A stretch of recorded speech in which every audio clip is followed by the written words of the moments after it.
Rarest Mustang. Imagine a Mustang so rare it could disappear into history without a trace. Now, what if I told you there's a Mustang so unique it's practically a myth? From the mind-blowing 10-liter Boss with nearly 900 horsepower to the one-of-a-kind 67 Shelby GT500 Convertible that almost didn't survive, these cars aren't just rare, they're legends. Starting off at number 10, we have the Mustang SVT Cobra. Ford introduced something remarkable in 1993. The Mustang SVT Cobra was Ford's first project under the new special vehicle team, which replaced the old SVO department. These guys were in charge of Ford's performance automobile tuning. Now, the objective was to provide the Mustang with a new, powerful improvement, especially since the preceding Mustang SVO did not sell as well as expected. So Ford decided to give the SVO another go, using a fresh, more aggressive strategy because they still liked what they had with it. 1992 saw the introduction of the SVT Cobra at the Chicago Auto Show. Performance, substance, exclusivity, and value were the four main points Ford wanted to emphasize with this vehicle. But the true beauty was hidden beneath the engine, as the Cobra's exterior didn't differ significantly from that of the year's standard GT model. The Cobra came with a beefed-up 5-liter V8 engine, producing 235 horsepower and 280 pound-feet of torque, which was pretty impressive at the time. Ford only made 4,994 of these Cobras for the street, and they even had a more hardcore version called the Cobra R, with 107 units made specifically for racing. Now, what made the Cobra stand out was the way Ford tuned it. They took the standard 5-liter engine from the GT Mustang and gave it some serious upgrades. This included GT40 cylinder heads, bigger valves, and a stronger camshaft. It also had a manual transmission with reinforced gears for better durability. To handle all that power, the Cobra rode on Goodyear Eagle tires mounted on 17-inch aluminum wheels. Ford also swapped out the usual drum brakes for more reliable rear-vented disc brakes, giving the car better stopping power.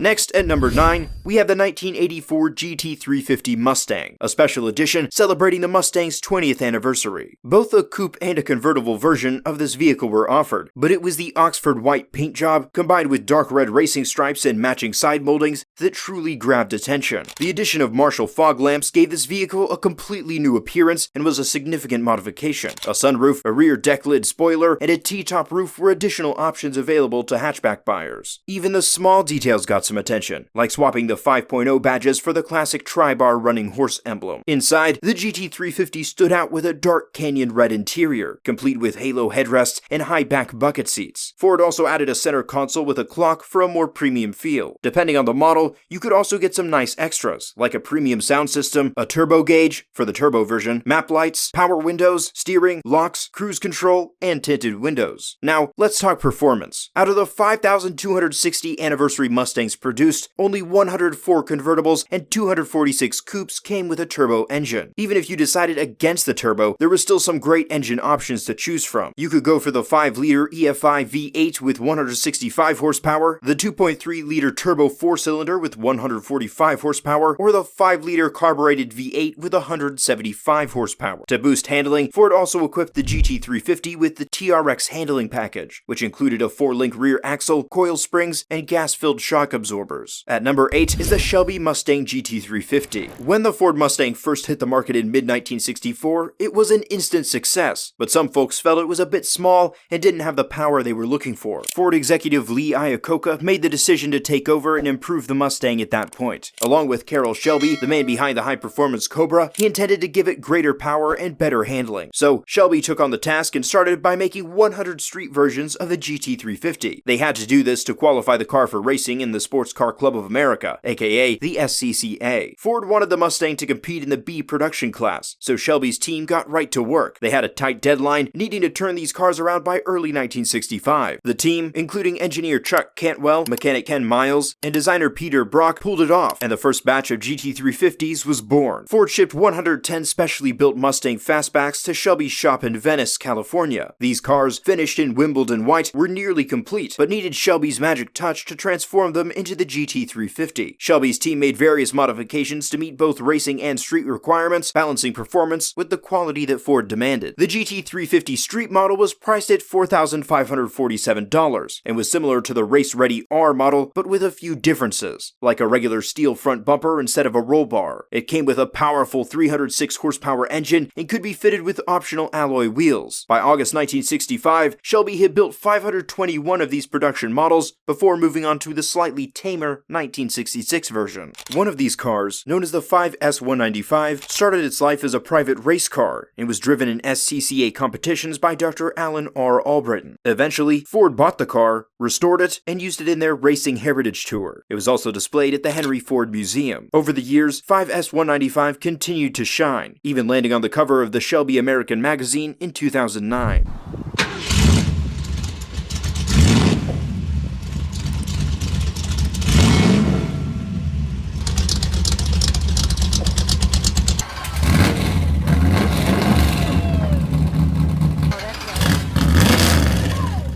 Next up at number 7 is the 1970 Boss 429 Mustang, one of the most exciting muscle cars of its time. Back in the mid-60s, Ford was facing fierce competition from Chrysler in NASCAR. They needed a new, powerful engine to stay ahead, so they developed the 429 cubic inch engine, which was packed with deep-breathing heads, hemispherical combustion chambers, and huge valves. Instead of sticking this powerhouse into a regular Torino, Ford chose the Mustang, turning it into an incredible ride. It actually produced more than 500 horsepower, despite only having a 375 horsepower official rating. With a few adjustments, stock versions could complete the quarter mile in less than 14 seconds, and some might even break 12 seconds. This car was definitely built to impress. To fit that massive engine into the Mustang, Ford had to make some big changes, like cutting and moving the shock towers. They even sent the cars to Carcraft in Brighton, Michigan for the finishing touches. The Boss 429 had a unique look with a huge hood scoop and a simple decal on the fenders, giving a subtle nod to its incredible power. Other key features included a standard top-loader 4-speed transmission, spoilers, chrome 15-inch Magnum 500 wheels, a competition suspension, power front disc brakes, an oil cooler, a trunk-mounted battery, and a 3.91-to-1 traction lock differential. Inside, it also had a special decor package to match its performance vibe. With a price tag of $4,087, the Boss 429 was the most expensive non-Shelby Mustang of its time. Ford produced 859 units for 1969 and 500 more for 1970. One standout example, assigned KK429 NASCAR production number 2309, was completed on October 29, 1969, just 2 days ahead of schedule. It was delivered to Sud Automobile Inc. in Longueuil, Quebec, and is one of only 95 Boss 429s painted in grabber green, with a black Clarion knit or Corinthian vinyl interior.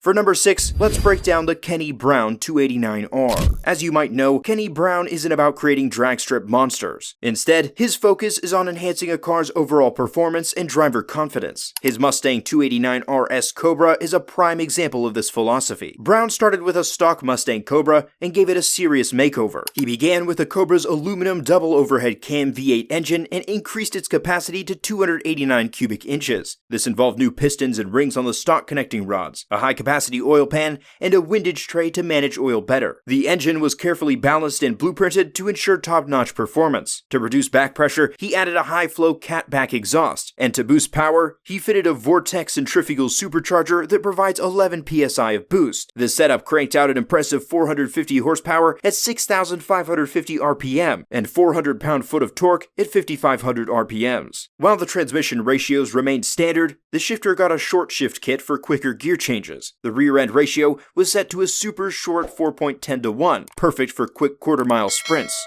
The 289RS Cobra stands out not just for its power, but also for its balanced performance. It came with full emissions controls and was priced at $67,500. Considering its price and the level of modification, it was one of the more affordable yet well-rounded performance cars available. At number 5 is the Iacocca 45th Anniversary Mustang, a special vehicle honoring the 45th anniversary of Lee Iacocca's legendary Mustang. Only 45 of these were produced and sold in 2009. Combining modern technologies with traditional Mustang stunning design, its stylish appearance comes from the use of cutting-edge composite materials, the same as in high-end vehicles like the Ferrari Enzo and McLaren F1. Iacocca badging, diamond pattern embroidered leather seats, and a signature plaque with a serial number are exclusive to each car. The design is eye-catching with sunken headlights, a slanted grille, and custom paint. For performance, it's equipped with a Ford Racing handling package, a full Ford Racing suspension, and high-performance Brembo brakes. This particular Iacocca Mustang, number 5, has some extra upgrades. It's powered by a 4.6-liter V8 engine paired with a 5-speed manual transmission. It also comes with a Ford Racing polished supercharger, a polished aluminum overflow tank, power steering tank, and chrome valve covers. Coming in at number 4 is the 1967 Ford Shelby GT500 Convertible. This car is a rare gem with a fascinating backstory. Out of the 3,225 Shelby Mustangs built that year, this is the only convertible ever produced. It's an extraordinary vehicle powered by a special dual quad 428 engine, making it a standout in the world of classic Mustangs. Carroll Shelby ordered this prototype after a 66 GT350 convertible was reclaimed by Ford. The GT500 convertible was built alongside a 67 coupe, which became famous as Little Red. The coupe was used for promotional events, while the convertible didn't get as much attention. The convertible's journey took a dramatic turn in the summer of 1967. While on loan to a Ford executive, it was stolen. Ironically, this theft might have saved the car. After being recovered, it was given to a Ford family member before returning to Ford. The car was then modified with 1968 Shelby parts and sold as a used 68 GT500 convertible. Today, the car is part of the Volo Auto Museum in Illinois. Acquired in 1999, the museum invested years in researching and restoring it. The car was even displayed at the 2004 Chicago Auto Show, where Carroll Shelby autographed it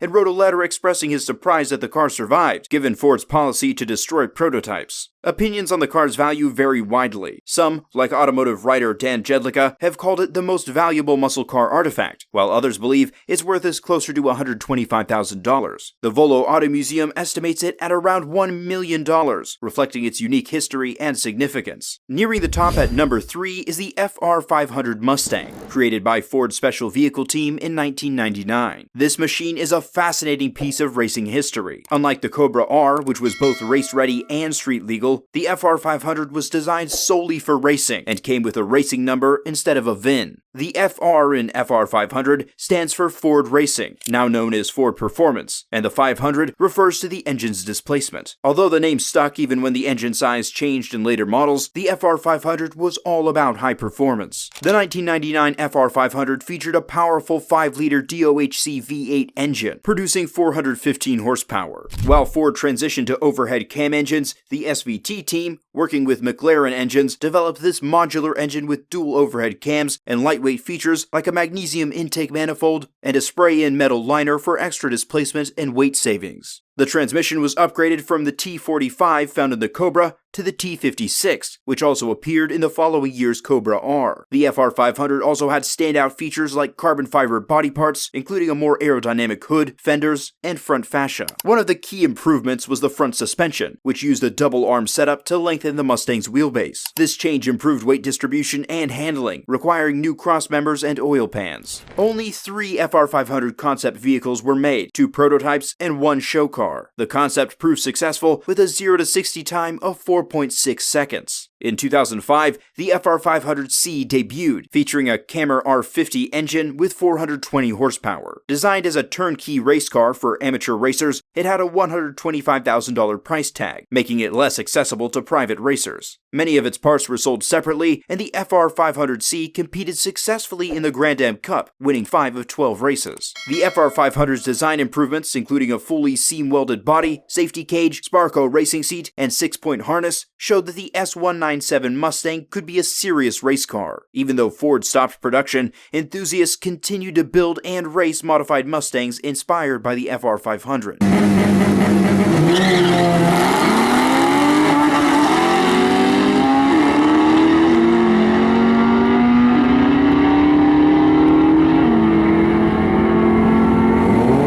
At number 2, we have the 1968 Ford Shelby EXP500 Green Hornet. This is a fascinating piece of automotive history. Back in the late 1960s, Shelby had a reputation for creating high-performance versions of popular Ford models, and a souped-up Shelby Mustang seemed like a natural progression. For the 1968 model year, Shelby American built the EXP500 prototype to explore this idea. This unique Mustang was initially painted in lime gold, but was repainted in a striking darker metallic green. It was equipped with a range of modifications, including Thunderbird taillights, grille-mounted Marshall fog lamps, and various test pieces. Under the hood, the EXP500 featured a powerful 428 cubic inch Cobra jet engine, paired with a C6 3-speed automatic transmission. It also had an independent rear suspension and Connellic electronic fuel injection. The car was fitted with a variety of custom body panels, lighting, and badging specific to Shelby's GT programs. The EXP500 was one of only 2 prototypes ever made and was never mass-produced. Despite its limited production and experimental nature, the Green Hornet remains a standout example of Shelby's innovation and ambition during that era. Finally, at number 1 is the 10L Boss Mustang. The Ford Mustang Boss 10-liter concept stands as one of the most audacious projects ever conceived by Ford. Developed in the mid-1990s under SVT director John Coletti, this Mustang was a showcase of extreme performance engineering and raw power. The Boss 10-liter was not just a Mustang with a bigger engine, it was a carefully engineered powerhouse. The engine itself was a 9.9-liter 600 cubic inches V8, assembled from a special vehicle operations aluminum block that was bored out and enhanced by Roush. This engine featured a custom intake manifold, 72 pound-per-hour fuel injectors, and 70mm throttle bodies. The heads were replicas of the racing units Ford used in NASCAR in the late 1960s. With this setup, the Boss produced an astonishing 850 horsepower and 794 pound-feet of torque. To put this into perspective, the traditional Mustang Cobra managed just over 300 horsepower. This made the Boss a formidable force on the drag strip. At the drag strip, the Boss 10-liter demonstrated its incredible capabilities with a 0 to 60 mile/hour time of just 1.9 seconds and a quarter-mile time of 10.55 seconds, reaching trap speeds of 135 miles per hour. This performance was enough to outpace even the high-performance Porsche 911 Turbo of its time. The Boss was equipped with a 3-speed C6 automatic transmission and a chassis modified from one of Ford's test mules to handle the immense power. It also featured Brembo brakes with 13-inch discs, a reminder of the large brake packages that would become common in the early 2000s. This machine was partly inspired by Chevrolet's Camaro ZL1, which had a 572 cubic inch engine producing over 700 horsepower. Although Chevrolet never intended to mass-produce the ZL1, it led Ford to develop the Boss as a response. In a famous drag race, the Boss and a ZL1 Camaro were pitted against each other, and the results were a dead heat. However, despite its impressive performance, only one Boss 10-liter was built. Ford faced significant challenges with reliability and practicality, leading to the decision to shelve the project. The car's issues with the transmission and the complex engineering made it less feasible as a production vehicle. Instead, Ford chose to focus on supercharging rather than further developing large displacement engines. Today, the sole Boss 10-liter concept remains part of the Roush collection, serving as proof of Ford's ambitious but ultimately impractical charge into extreme displacement drag racing.